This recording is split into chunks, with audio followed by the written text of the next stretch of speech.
네, 반갑습니다, 여러분들. 단타수장 김성수 전문가입니다. 자, 셀트리온 공매도 대폭발이라는 기사가 하나 보이네요. 이틀 동안 4,208건, 공매 잔고만 해도 아직도 1조 2,900원 규모. 이렇게 해서 이야기가 나와 있습니다. 자, 공매도 사실은 제가 예전부터 계속 말씀을 드렸어요. 공매도를 당장에 우리가 어떻게 할 수 있는 방법이 없기 때문에 솔직히 말씀드리면 주어진 상황 내에서 우리가 할 수 있는 전략을 좀 최대한 디테일하게 세워서 계획과 대응을 좀 하자라고 말씀을 드렸는데, 물론 공매도 이슈가 있지만 최근에 시세를 보면 사실 공매도의 데미지를 받았다라고 하기보다도 물론 시장 대비해서 못 갔기 때문에 또 공매도의 영향을 받았어 라고 이야기하시는 분들이 분명히 또 계실 수도 있겠지만, 전체적인 좀 흐름을 놓고 보면 아무튼 이거를 누군가는 진짜 촉대를 메고 한번 좀 진짜 그쵸? 한번 나서서 공매도를 개인에게도 똑같은 범위로 허용을 하든지 이런 식으로 해가지고 사실 주가를 계속해서 억누른다라는 거는 보유하고 있는 사람 입장에서는 당연히 화가 날 수밖에 없습니다. 자, 일단 여러 가지 내용들 한번 좀 살펴보면서 최근 수급은 또 어땠는지 여러 가지를 한번 보면서 이야기를 좀 해보도록 합시다.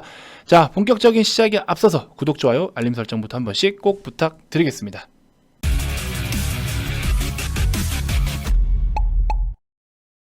자, 셀트리온의 일봉 차트입니다. 기사를 먼저 한번 보죠. 기사를 보고 이야기를 좀 해보도록 합시다. 자, 보시면 셀트리온 공매도 대폭발, 이틀간 4,208건, 공매 잔고 아직도 1조 2,907억 원 규모다.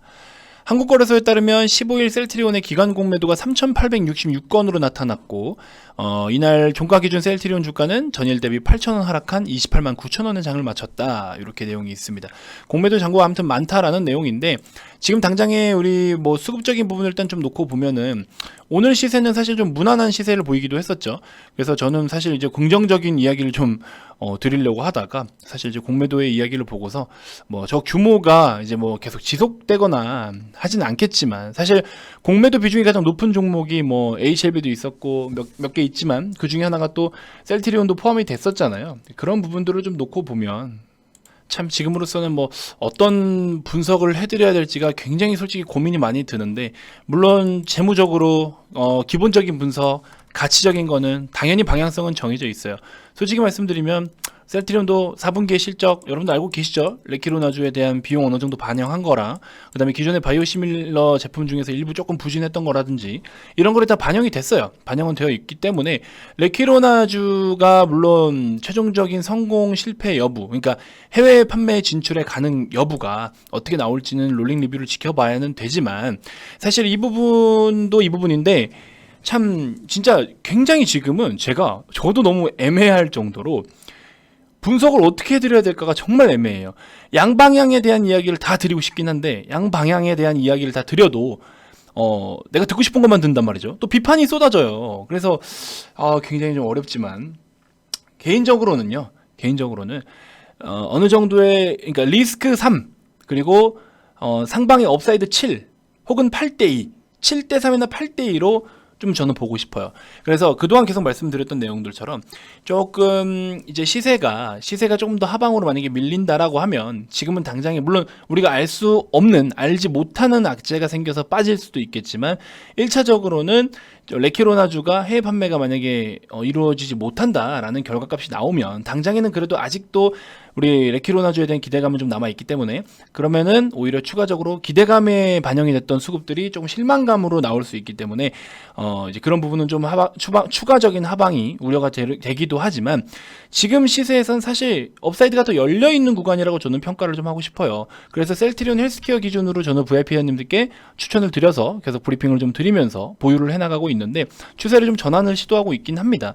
이런 그림을 보면은 또 단순하게 그림만 놓고 보는 게 아니라 어차피 2021년도에 연간 실적이라든지 또 분기 실적이라든지 이런 부분 놓고 보면 레키로나주를 여부를 떠나서도 우리가 기존의 바이오시밀러 제품들로도 충분히 여기서 반등을 할 수 있는 타이밍은 있다라고 저는 좀 이야기를 해오고 있습니다.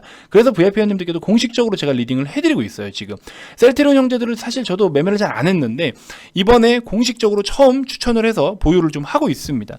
무료방에도 이제 가끔씩 언급을 좀 드릴 테니까 걱정되시는 분들은 한 번씩 좀 참고해 보시면 될 것 같고, 또 중간에 어떤 이슈가 생기거나 하면 그 이슈들이 어떻게 우리가 풀어서 시장에 좀 반영을 해야 될까, 이런 것들도 한 번씩 같이 고민을 좀 해보면 좋을 것 같습니다. 그래서 저는 제가 봤을 때 상방 상방과 하방의 어떤 비율을 나눈다면 상방을 한 70에서 80%, 하방을 20에서 30% 정도를 놓고 충분히 업사이드가 열려 있는 구간이고, 그 다음에 단기적인 성향은 사실 아니죠. 그래서 단기적으로 대응하실 분들은 사실은 셀트리온 형제들이 맞진 않죠. 그런 성향에 맞는 종목은 아니죠. 조금 스윙 이상으로 보셔야 될 종목이기 때문에, 아무튼 우리가 뭐 1분기의 실적도 실적이지만 또 모멘텀과 실적, 그 다음에 수급은 사실 좀 들쑥날쑥해서 뭐라고 드릴 말씀은 없어요. 수급이 계속 들쑥날쑥이기 때문에 요거 가지고는 제가 뭐라고 뭐 말씀을 드릴 게 없습니다. 사실 뭐 오늘 샀다가도 내일 팔아버리면 그만이기 때문에, 그래서 전체적으로 봤을 때 저는 지금 구간이면 오히려 우리가 다시 한번 상방을 노리고 접근을 해볼 수 있는 구간이다라고는 계속 말씀을 드리는데, 공매도가 또 이렇게 또 비중이 많다고 자꾸 자극을 주네요. 이 부분에 대해서는 어쨌든 주가에 어떻게 시세가 녹아드냐가 중요할 것 같습니다.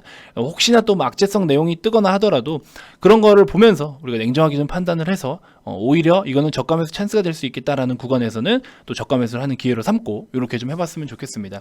자, 무료방 많이 입장들 해주시고요. 오셔서 여러 가지 정보들 같이 좀 공유하고 공부하는 시간을 좀 가져볼 테니까 좀 참고해 주셨으면 좋겠고, 이번 영상에서 추천주는 별도로 언급을 드리진 않겠습니다. 추천주는 뭐 계속 좀 소개를 해드리고 있기 때문에 앞전 영상에서 뭐 지니언스, 백강산업 브리핑 상세하게 좀 안내를 해드렸었죠. 최근에 계속 소개를 해드렸던 LG전자 목표가 우리가 뭐 20만원까지도 충분히 보고서 좀 가보자라고 말씀을 드렸던 종목이기 때문에 그렇게 좀 참고해 보시면 좋을 것 같습니다. 자, 일단은 이렇게 좀 한번 살펴보시고요. 미세먼지 관련 종목들 또 여러 가지가 있어요. 이런 것들 한 번씩 우리가 또 눈여겨볼 필요가 있고, 메타버스 종목들도 오늘 시세가 좀 괜찮았고, 그 중에서 저는 일단은 뭐 메타버스 관련 종목은 제가 VIP방이나 무료방에도 소개를 좀 해드렸었고, 미세먼지 쪽으로는 사실 개인적으로 하체를 좀 소개를 해드리고 싶은데, 추후에 만원의 지지가 좀 이루어지는지 보시고, 만원의 지지가 이루어지면은 만원 부근에서는 한번 여러분들이 만원에서 1200원 사이, 요런 사이를 한번 접근해서 하체도 보셔도 좋을 것 같습니다. 그렇게 한번 살펴보시고 다음 영상에서도 제가 또 더 좋은 정보들 소개해드리도록 하겠습니다. 자, 아래 2번으로 성함 문자 발송하셔가지고 여러분들 무료방 링크 받아서 많은 입장 부탁드리겠습니다. 자, 다음 영상에서도 제가 또 더 좋은 정보들로 여러분들께 인사드리도록 할게요. 지금까지 단타수장 김성수 전문가였습니다. 고맙습니다.